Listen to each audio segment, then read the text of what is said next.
Italia-Inghilterra stasera sì, a mezzanotte si va a vederla, non si sa ancora dove ma si va. Pronostico 1-0 per l'Italia. Tocca l'Italia contro l'Inghilterra, l'orario non è dei migliori, mezzanotte, ma si sa il calcio non si comanda e la passione non ha orari, quindi tutti davanti ai maxi schermo sparsi un po' ovunque sul territorio veneziano, nel tentativo di replicare la magia dei mondiali del 2006 o andando ancora più indietro nel tempo a quelli dell'82. Birra a volontà e poi attesa, l'ansia da prestazione e la metamorfosi dove un po' tutti diventiamo allenatori. La vinciamo 2-0.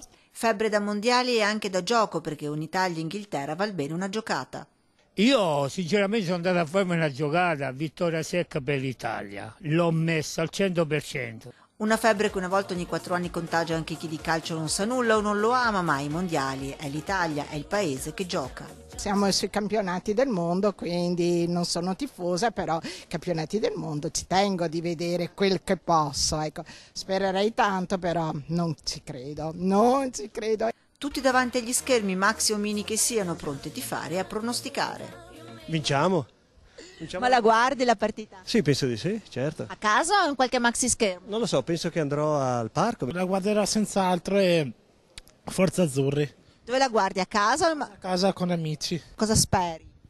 Che l'Italia vinca e sperando che arrivi in finale e che vinca. Stando a casa non c'è soddisfazione, ci deve stare tanta armonia, tutti quanti insieme. E Forza Italia!